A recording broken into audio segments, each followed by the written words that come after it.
Learners, I would like to welcome you all in my YouTube channel English World. Do subscribe and share my video. In this video, we are going to discuss Ibsen's A Doll's House as a problem play. Now this is part 2 of the video.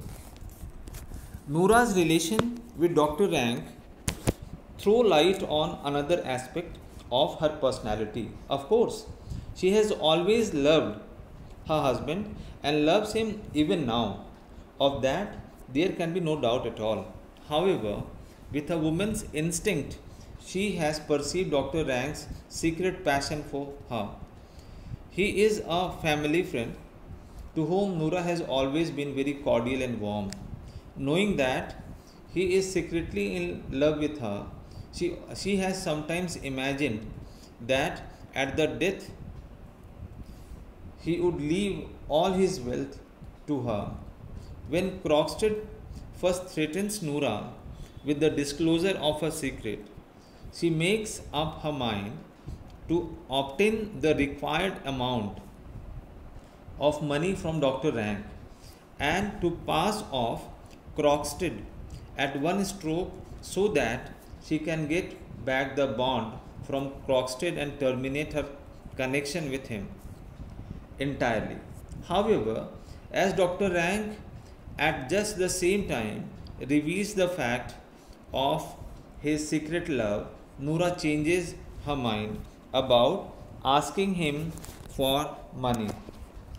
She is intelligent enough to understand that now that the fact of his love for her has openly been mentioned by him to her, her asking him for money would look like selling herself to him.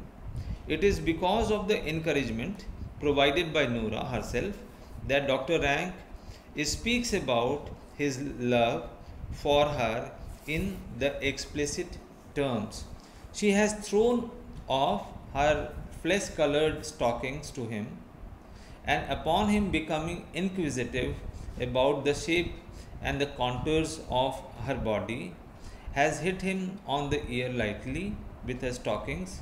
In short, she has indulged in a bit of flirtation with him in order to get money from him. But her strangely has just the reverse consequences upon her. Of course, it is far from her thought to acquire Dr. Rank as a lover. In fact, the very idea of having a lover is foreign to her nature. Her marital fidelity is unimpeachable. In her relation with her husband, Noora is seen at the beginning as behaving like a conventional kind of wife.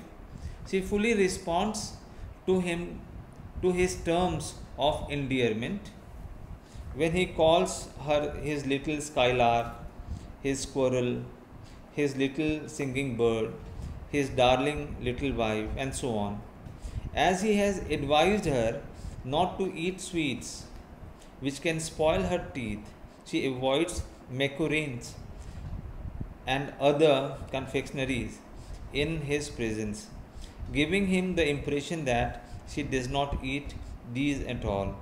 She spends more money on household needs than should be spent in his opinion, but she does not make an issue of it with him. When he forbids her to borrow money in anticipation of the higher salary that he would now be getting, she acquiesces. When he fell seriously ill, she took him to Italy for recovery and convalescence, even though she had to obtain the money by dubious means. She feels not only happy but proud at the fact that Helmer has got a new job with the big salary and that he will now have authority over the large number of employees at the bank. She is always ready to take instructions from him, especially in the matter of tarantella and the matter of her dresses. In short, she is very loving and accommodating wife, the kind of wife with whom a man like Helmer would be more than satisfied. However, we see a different side of Noura's character when she finds Helmer not coming to her expectations as a husband at the crucial time in their lives.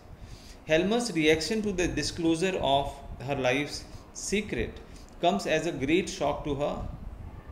While she had expected him to take the whole blame of her guilty action upon himself and thus to protect her, he has become indignant on learning the secret from she had guarded from him so many years.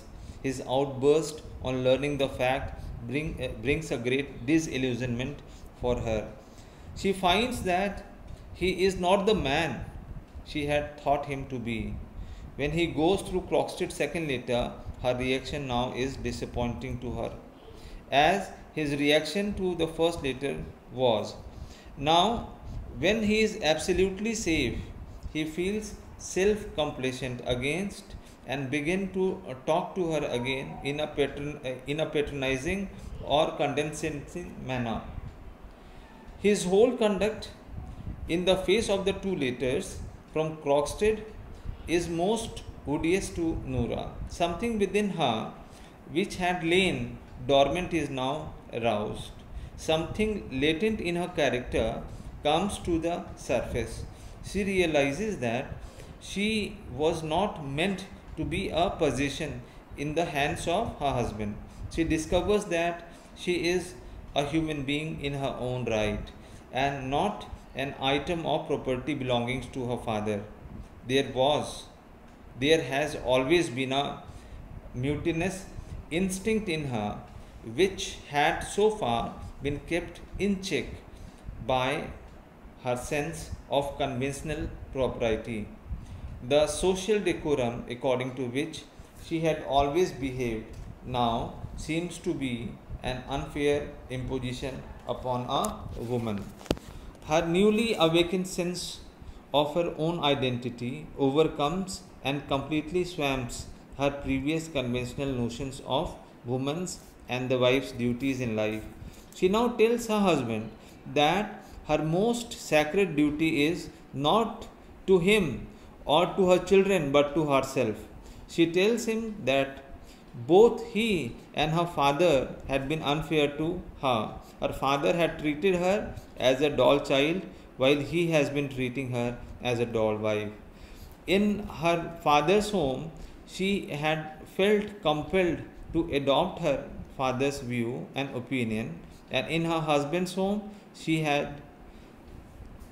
has so far been feeling compelled to adopt her father's view and taste. She tells Helmers that now she has realized that she is first and foremost an individual who must think over things independently and come to her own conclusion. She now rejects Helmer's role as her preceptor and her educator.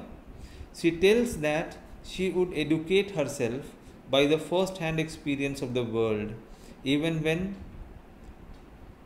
what religion and morality tell her would not be acceptable to her without her personal security or the principles they have to teach her. She tells Helmer that she has ceased to love him now because he has proved to be a selfish and self-centered. She announces her decision to leave him, to leave his house, and even to leave her children. And she actually steps out of the house, slamming the outer door behind her. At the end of the play, Noura shows herself to be an emancipated woman, a woman who has liberated herself from the involvements of a domestic life in order to discover herself and to stand on her own legs. There is nothing impossible or incredible about her decision at the end, when she discards her conventional ideas of marriage and declares her independence from her husband's control. That was the time when wives were subservient to her husbands and when they could not question the judgment of their husband. For a long time, Noura had obeyed the social code which demanded from her a complete subordination to her husband. But a time comes when she discovers that in her relationship with him, all the sacrifices have to be made by her and none by him. She cannot continue to play the second fiddle to her husband, who has turned out to be egocentric and conceited. She finds that all these assurances of protecting and guiding her are bunkum, and that his moral principles are shallow and fragile. Her action in leaving him is therefore perfectly understandable and justifiable. There is nothing utopian in her trying to establish her own identity in the world. Her action is perfectly convincing. In fact, the whole portrayal of this woman is splendidly handled. She is not a figment of fancy but a real woman. In her protest